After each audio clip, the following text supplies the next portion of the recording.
an NBA prop for our sneaky play of the day. We got a stat of the day involving an MLB future that you're going to want to pay attention to. And then we go over the Unbreakable Sports Record Hall of Fame. We're going to the NBA. Steve? Not in my house. That's right. We're going to talk a little Hakeem Olajuwon and his blocks record. So, first off, guys, thanks for joining us on the Road to Millions. Andy and Steve from WagerTalk and SportsMemo.com. Let us just jump right into the sneaky play of the day. Steve, we're going with Jaden McDaniels, faces my Pacers tonight. So, what did you find about Jaden McDaniels? Why do we like this one? So he's really just thrived the past couple of seasons without Cat on the court. He's cleared this total in 33 of 53 games during the last two seasons. And then facing the Pacers tonight, second most points, fourth most rebounds allowed to power forwards. It'll be a pace-up spot against the Pacers. And to even go further with this one, when Cat doesn't play, but Conley, Edwards, and Gobert are on the court, he's cleared it in 12 of 17 during the last two seasons. So this is a perfect situation for him to clear this very, very short total in a game where he should see some extra minutes without Cat playing. Love that one. So, yeah, Jaden McDaniels. We're kind of at the time of year where you get these guys that the books are a little bit soft. We got a nice couple games out of Josh Hart when the books weren't adjusting when like Julius Randle and OG were out. I was on Josh Hart in the game that Brunson got hurt. And I was looking at my chops. I was like, "Oh man, not happy that Brunson got hurt." But I see Brunson get hurt. I go, "Oh, and a bunch of shot attempts." And then he just moved into the point guard. He was a rebound and facilitator. Barely gets over. And then the books make the adjustment the next game and they go up. So yeah, this is a sneaky time of year where you look at some of these guys who are getting minutes, a increased workload of minutes, and the books haven't quite adjusted. So I really like that sneaky play of the day there, Steve. Jade McDaniels against the Indiana Pacers. Coming back to you, you were saying they're just building an absolute juggernaut. I would be stunned if they won the World Series. The Dodgers, this is just what they do. So walk us through the Dodgers here, man. God, man, it's an all-star dream team, isn't it? Definitely the best regular season team in baseball, that's for sure. They've won 100 plus games in each of the last three seasons. And if you extend the 2020 season to the normal length, they would have won 116 that year, which would make it 5 straight, and is 6 of the last 7 as well. So it's really basically 5 straight, 6 of the last 7. It was the COVID year that slowed them down. It's the only thing that could stop them from winning 100 games a year. And this year we have their win total set the highest in all of Major League Baseball at 103.5. What do you think, over or under? They're a regular season juggernaut. It's an over. I think it's going to be interesting to see what the books do because I can't tell if you just take this over here and aggressively go after the money line on some of their games, or if you don't even worry about the 103.5 and just try and pick them game to game. I think not only are they going to win, I think they're just going to hammer teams, especially at the beginning of the year with this pitching staff and this. It's the lineup. Like how if their lineup is healthy, man, it's basically 1 through 8 is a real problem. Like for any pitcher. And so I'm wondering what the price the books are going to give us on the run line on this team. You know they're going to be the most public team. You know they're going to be chalk. I wouldn't be surprised if the books move to -2.5 on the run line. And Steve, normally we don't see that to the end of the year against teams that have just given up and blown up their roster. But I could see 2.5, and I could see laying 2.5 with this lineup. How do they not run off all these pitchers that start against them?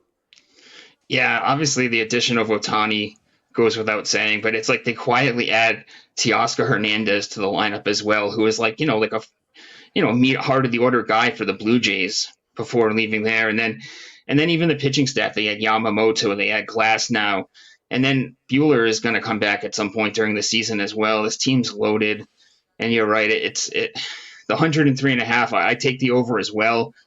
I wouldn't. It's not one of the totals that I would necessarily get to the window with, just because it is so high. They could land on 102 or something like that, 103, maybe fall a little bit short. But you're right. Over the course of the season, they're definitely a team that you want to you want to fade the opposition with. That's for sure. I mean, this is going to be a really tough team to bet on. The books are going to make you pay for it, but I would be hard pressed to find a whole lot of situations that I wouldn't bet against them, except for one. There's one situation where I would bet against them. You remember what it was last season? Remember they always lost on Sunday? Oh yeah, that's right. Yeah, the Sunday curse for them. Yeah, and then it was right. And then they'd always win on the Monday or Tuesday, whichever time they played next, they'd win that game. It was like Like we kind clockwork. of we attributed to them what kind of taking Sunday as the day of basically like a day of rest, right? Like they Yeah, yeah. We you know we they just hammered teams for the previous 4 or 5 games. Let's take Sunday off and get back to it. Let's get back to the grind on Tuesday. That would be really interesting if that happened again. If they just rested, because remember they would rest guys. Like the lineup would look a little weird.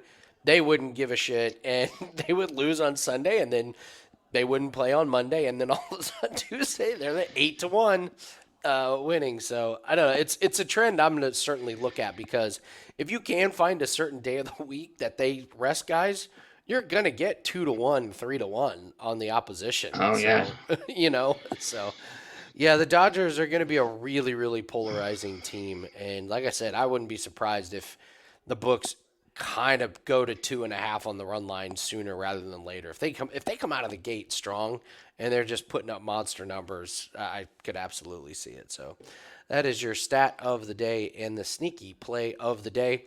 Guys, go ahead and hit the like button and leave us a comment below. We're going to do the Unbreakable Sports Record Hall of Fame. Drake Dimes, I hope you're okay. I sent you an email.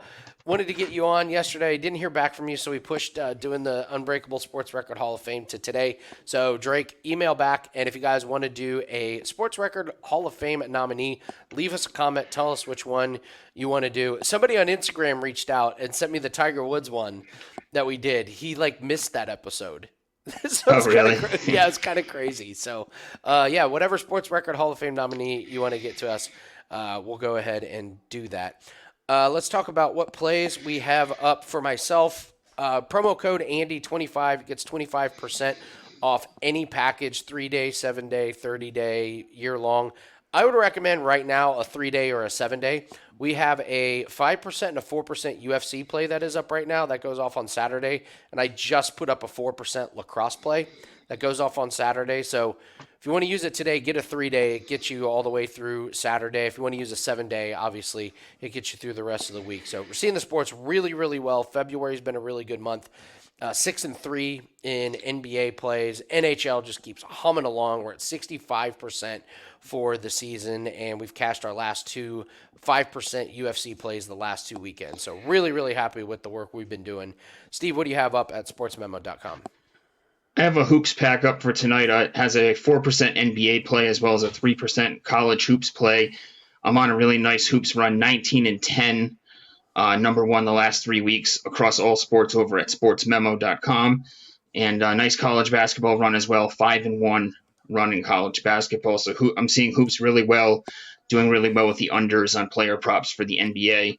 You can check that all out at sportsmemo.com on my page over there. All right, good stuff. Go ahead and hit the like button, leave us a comment. Let's go into some NBA and some NHL props. We'll start in the NBA. Listen, I'd be remiss if I didn't bring up Jimmy Butler's insane 3-point streak run. It's minus 235. You would never in a million years recommend that until you look at a guy that's hit it 15 games in a row. So the books keep hanging 0.5. So all he needs to do is hit one, and he gets a great matchup tonight, man. Dallas gives up 13.4. So I had to bring that one up. I think I talked about it when he had hit 10 in a row. And it was like, well, it's coming to an end at some point. No, not so much. So what's an NBA game you wanted to look at for a prop, Steve? Well, it's funny. The first one on my list is actually Jimmy Butler over on his points for tonight. Ironic, we didn't discuss this one. Yeah, so 23.5 is what it's at right now. So he scored 20 plus in his last 7 games without Tyler Hero on the court.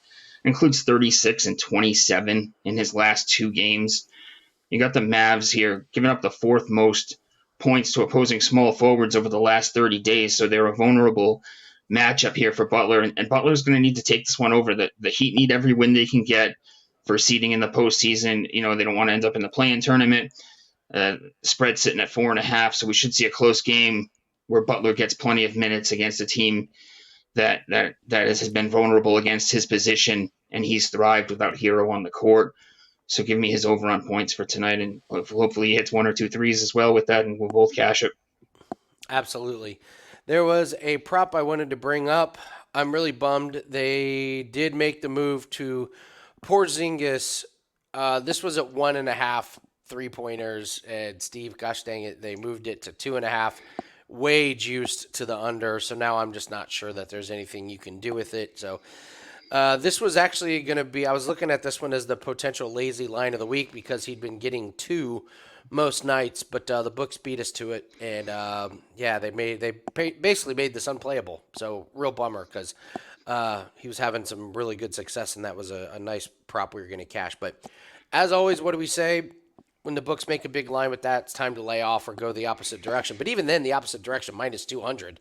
So not only did they move the line, but they priced us out of coming back on the under. So bummer on that one. What was another game you were looking at tonight, Steve? I was actually going to go back towards Nick Claxton, his rebound total again.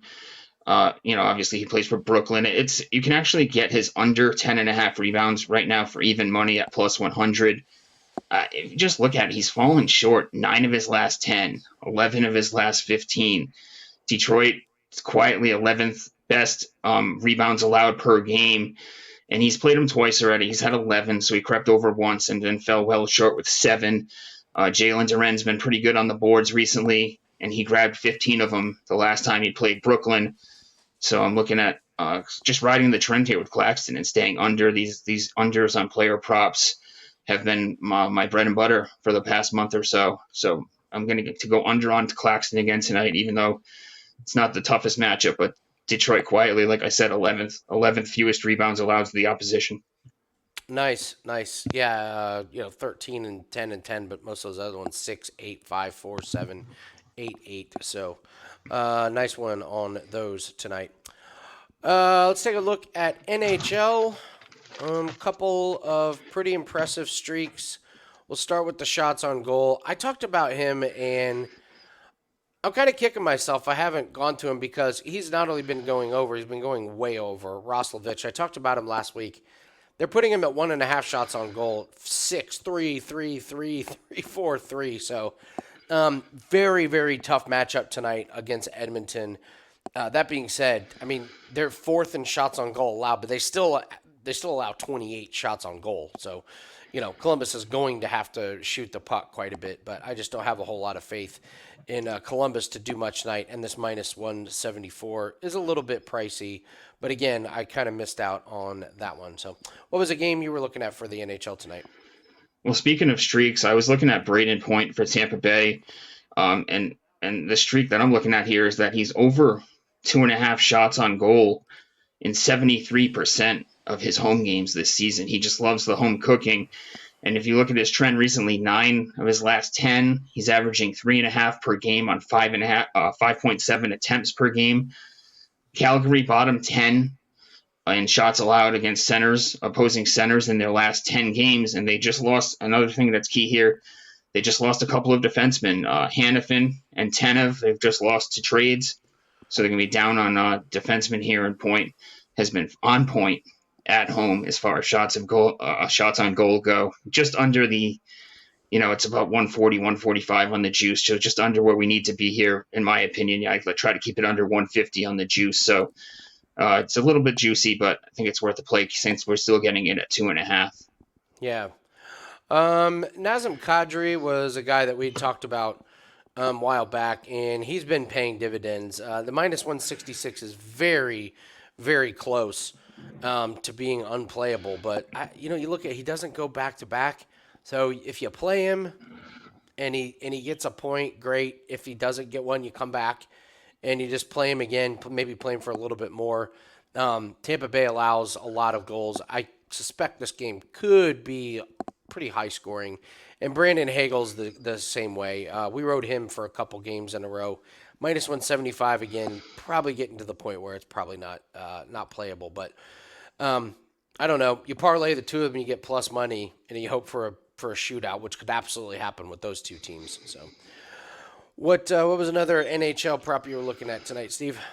Looking at Connor McDavid point total tonight, it's sitting at 1.5. And normally I avoid these. I go for only only just to score a point, unless it's a player like McDavid or Draisaitl or something like that, and they're on such a run. McDavid, 8 of his last 9 games, over 1.5 points. And he's got the perfect opponent tonight, Columbus Blue Jackets, allowing the most goals, the most shots on goal. And he has 29 points against them in 14 career games. So he's feasted on them throughout his career. You don't not a lot of juice on this one either. So we'll take the over 1.5, even though I don't usually love that number, but I'll still take the over on it when it's the best player in the world. I'll take the over. I'm being very cautious with clients tonight. We've been riding Evander Kane, um, and we're 2-1 on his plays. You look at you look at him. We talked about him as the lazy line. So against Seattle, didn't have a point. He had one against Pittsburgh. In one of the it was one of those classic you just roll your eyes for the hockey assist. Like he had the puck, passed it across the ice. The other guy passed it way across the ice. A guy shot it and it goes off the goalie's head and into the goal. And he gets credited for an assist. It was like he had nothing to do with the play. But that's the nature of betting these hockey ones. So he comes back. He doesn't have one against Boston. So when we did the lazy line of the week video, we've gone 2-1. And I'm 3-1 on Evander Kane points, and I think I'm going to lay off because of everything you just said. Columbus can't stop anybody, and this, would it stun you if Edmonton put up 5 or 6 goals tonight? It wouldn't No, surprise not me. at all. So, I think I'm going to lay off of Kane, and it's so tempting -120 for a guy that just hasn't been scoring points, but he's got a couple of tough matchups coming up. So I think I'm going to lay off tonight. If you wanted to go back to him, I certainly wouldn't blame you, but we're having a winning week, so I'm going to lay off of Evander Kane. But, yeah, Columbus is about as good as it gets right now. So the other team I would never play an under on it is the New Jersey Devils. I mean, they're giving up 5 goals a game every single game Yeah. these days. So, yeah, that's going to do it for NBA and NHL. I got to tell you, I don't feel amazing about the plays tonight, which is fine in NHL and NBA. I know it's a big slate of games, but you got a lot of teams that are high scoring, playing each other. I try and gravitate towards the unders, and we're having a great week, so I don't think I'm going to force much tonight, if anything. Coming off a nice cash on Austin Reeves last night in NBA, so. Yeah, that's that. I know you. I know you've got your NBA play and your college basketball play, which are great. So if you're gonna play any hoops tonight, go get Steve's plays for sure. I don't think I'll have any. So, but Steve's are really good. I'd love to claim them as my own, but they're Steve's. So any other NHL or NBA plays for tonight, Steve? Nah, that's all I have for the NHL for today. We're going to get to the Unbreakable Sports Record Hall of Fame nominee, but real quick, Steve, I know you've started doing baseball research, we're starting the writing the articles and, player future thing. Anything kind of interesting or, I don't know, different? We're starting to look at baseball. Have you noticed anything that kind of caught your eye in this early research stage? Well, I'm just looking at some of the team win totals and looking at just reviewing some of these key additions and key subtractions in the MLB as far as the win totals, and you look at someone like the Angels, who if you look at their win total, it's only a game short. I love to pick on the Angels as far as a win total. They're only a win short of what it was last season, and now they lose Otani. You look at it, and Trout's going to be in no man's land over there. No protection in the lineup. You got Anthony Rendon, but he's about the worst free agent signing that I can think of in recent. He just can't stay on the field, and when he has been very productive. So that's one that really stood out to me as far as this Angels team. I don't know how they can put the same win total out, essentially the same what they won last season. I know that they had some injuries that they dealt with, obviously with Trout and stuff like that. But losing Otani, such a big blow to this team, and the protection, the ability for teams now, they don't have to pitch to Trout anymore. They can just walk him and he's not going to be able to do as much damage as normal. It's getting to the point now with Trout where it's kind of a wait. Not I don't want to say a waste of a career, but No, he's it not is you know getting there. It is getting there. he's Can you talk about the protection, because I don't know if some people really take it into account. Can you talk about like just the importance of having a really good person behind your superstar? yeah, well, having a big hitter like Otani behind Trout, it forces they can't walk Trout. You know what I mean? Well, they and like basically with Otani behind him, he had just so much protection that they had to pitch to Trout in those situations. Now, I'm saying they could. I don't know if I misspoke there, but they could walk Trout now this season, and they could, Yeah, and essentially just it takes away all the protection from that hitter, you know. And if you look at even with the Yankees, like they had Soto, but now he's gonna. I think they're gonna have him hitting in front of Judge, so it helps Soto, but it might not help Judge. But that might not be as much of an issue, obviously, because they're so stacked that they'll yeah, be able to put a hitter behind Judge to protect him. But yeah, having a hitter behind you, it just forces the opposition to pitch to you and gave Trout better pitches to hit throughout the season. They can't put him on base in front of Otani. yeah. So when you're looking at some of those, yeah, some of those props and just some of those lineups, yeah, it's really important to figure that one out. So, all right, let's do a nominee for the Unbreakable Sports Record Hall of Fame, and we are going to go to Hakeem Olajuwon, 3,830 blocks. So I did find the picture of him blocking Jordan. So anytime you can block Michael Jordan, big moment. Grab that freeze frame. Doesn't happen very often. So, all right. So Hakeem Olajuwon, 3,830 career blocks. Here is the list of all-time leaders. So you got Olajuwon, Dikembe Mutombo, Kareem Abdul-Jabbar, Mark Eaton. Didn't expect that one. To me, the craziest one is Sean Bradley is 15th. I would have never guessed that Sean Bradley would have played long enough to make it into the top 15. But yeah, Eaton, Duncan, Robinson, Ewing, Shaq, Tree Rollins. There's your longevity. Robert Parrish, longevity. Alonzo Mourning, Marcus Camby, Dwight Howard, Ben Wallace, Sean Bradley, Manute Bol. I just he came across my timeline that time where he hit, was it 6 3-pointers in the second half against Barkley. Yeah. Barkley's team is just wild. So, what's your takeaway here? First thoughts on this number here for Hakeem Olajuwon? So looking at it, some of that list that you went over, you mentioned Mark Eaton, and I found it interesting with him. First off, is that he actually averaged 5.56 blocks per game throughout his career, but he just lacked the longevity to have the amount of games to get there to even come close to Olajuwon. Olajuwon, he leads this by over 500 right now, and at this point, it would take a player to average 3.1 per game for 15 seasons to clear this number. And the only active players that have done it once in a season prior to this year are Miles Turner, Serge Ibaka, and Hassan Whiteside, and they were only able to do it once each. So Hmm. but now we bring in Wembanyama, and that's going to be the key guy in this conversation here because he's averaging 3.4 per game so far this season.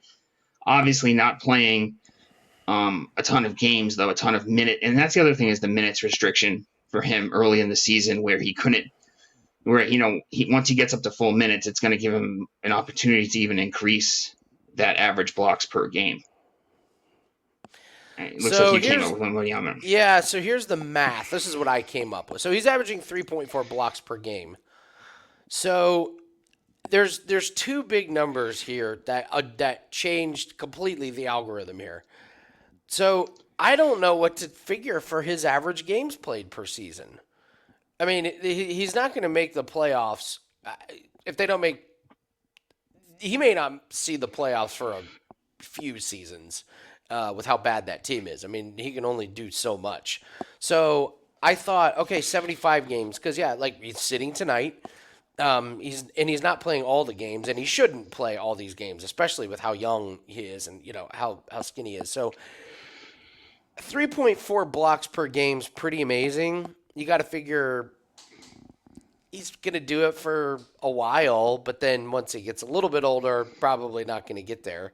So 3 blocks per game, can he average 3 blocks per game for his career? If he were to do that, he would need to play 75 games per season, and he would need to play 17 years. That sounds crazy, but then you look, what is he, 20 years old? Yeah, If exactly. he He's only stays 20. healthy, absolutely he can play till he's 37. Guys are doing it now. So, I mean, this is the obvious guy to push him for that. I don't think there's anybody that's even remotely close to it. So, I don't know. What do you think, Steve? Wembanyama? Is that going to be? It's Is there funny anybody because else coming into the league that could do it? I don't know. I feel like if we did this a year ago, we'd be sitting here and we'd be first balloting Yeah, it's Olajuwon. true. Like, well, we It's can't true. find anybody. We can't find anybody that has the ability to do it. You never know what's coming in the pipeline in the future, obviously.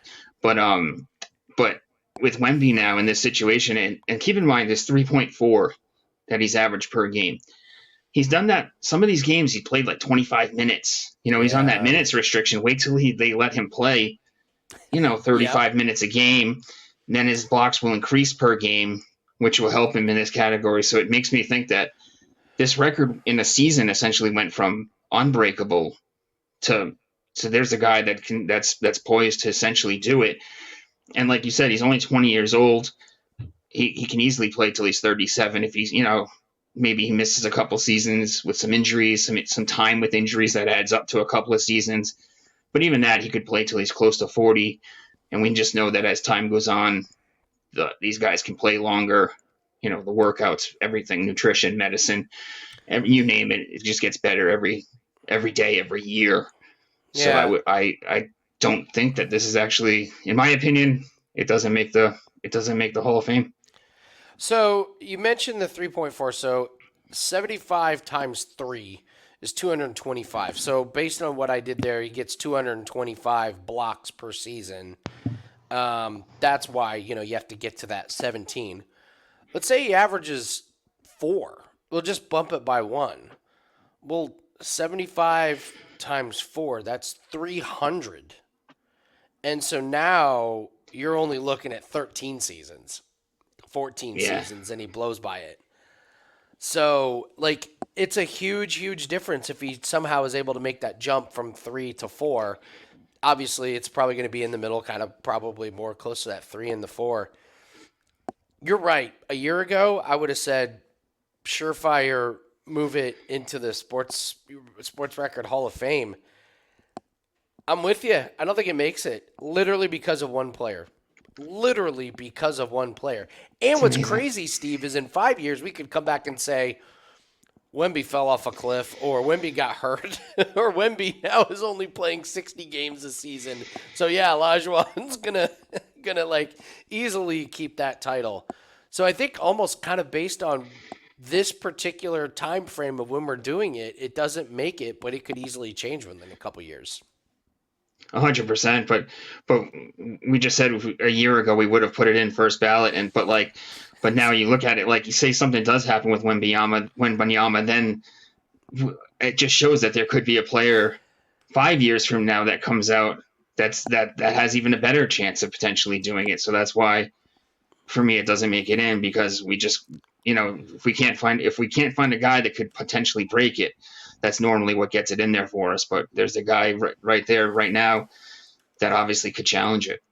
Yeah, absolutely, absolutely. And yeah, if he averages 4, then yeah, he will break it. He will. I have no doubt that he will end up breaking it if he can somehow stay healthy. So, Hakeem Olajuwon, man, it's an impressive record, but just the one guy and the potential keeps it from being completely unassailable. So, Hakeem Olajuwon just missed out. So Tom Brady, most conference championships. The Chargers, only team to start 0-4, make the playoffs.